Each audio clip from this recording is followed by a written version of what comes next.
kita dengar itu menjadi benih iman. Dan benih iman yang kita miliki harus ditunjukkan dengan bukti iman berupa tindakan-tindakan iman. Yang ngerti katakan amin.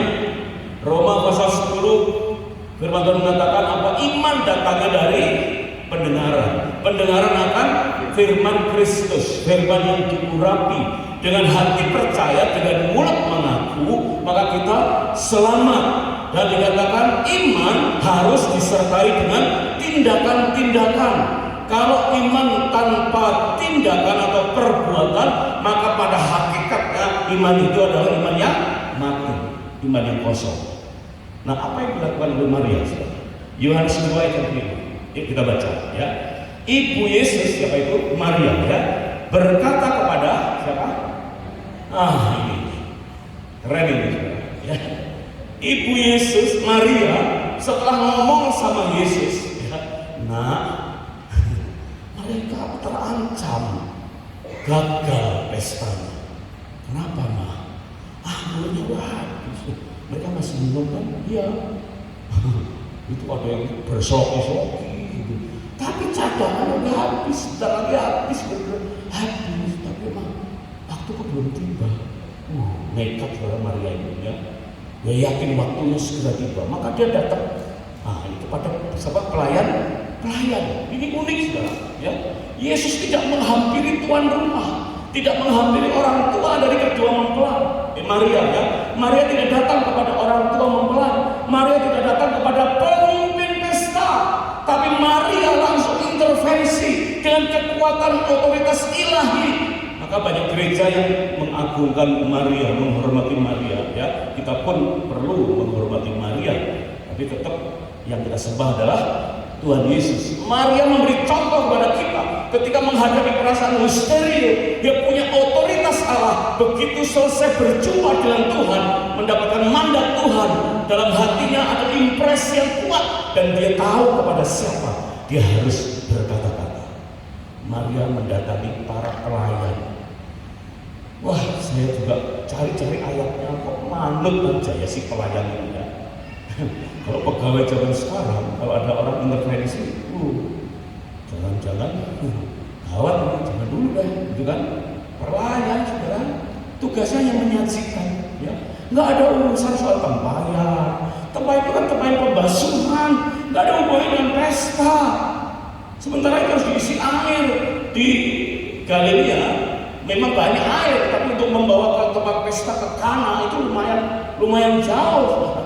Ya mungkin pelayan-pelayan ngeles, ya kan? Karena dari kecil apa les, jadi suka ngeles. Ya, Ibu Maria, emang ibu siapa? Ya, emang pemimpin kami udah tahu. Nah, kan gitu kan? Bos kita udah tahu. Biasanya anak buah kan gitu kan? Anak buah biasa diperintah oleh bosnya. Kalau ada orang lain yang minta tolong aja.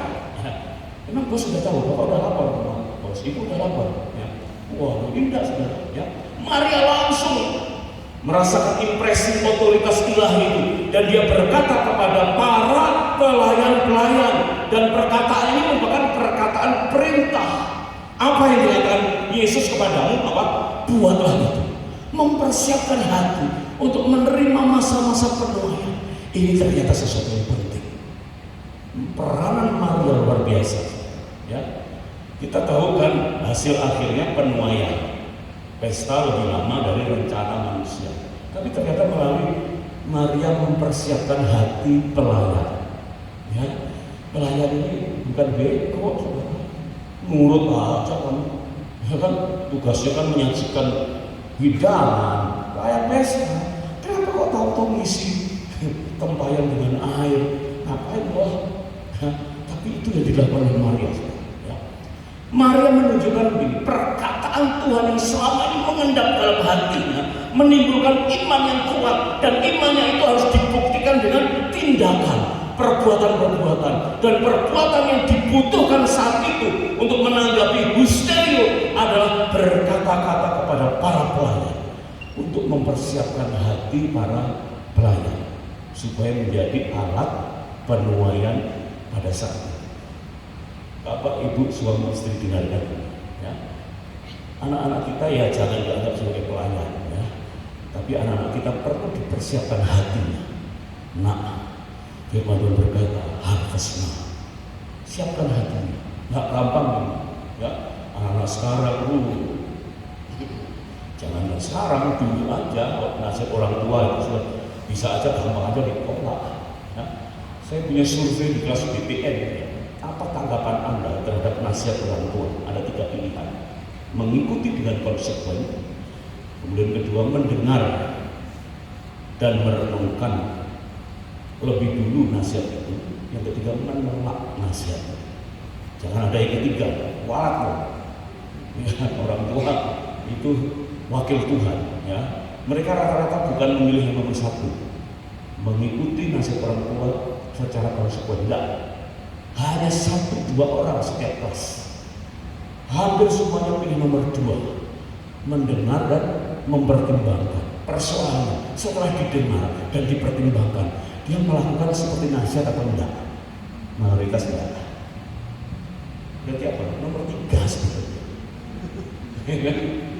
Wah, gawat. Para pelayan itu mungkin bisa pasangan kita. Pasangan kita perlu dipersiapkan hatinya untuk siap sesuai dengan iman kita. Itu perlu tindakan kita berulang-ulang.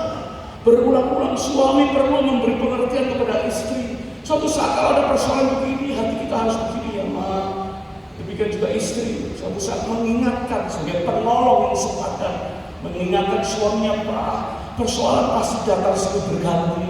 Ini banyak orang bilang, aku kabur aja dulu.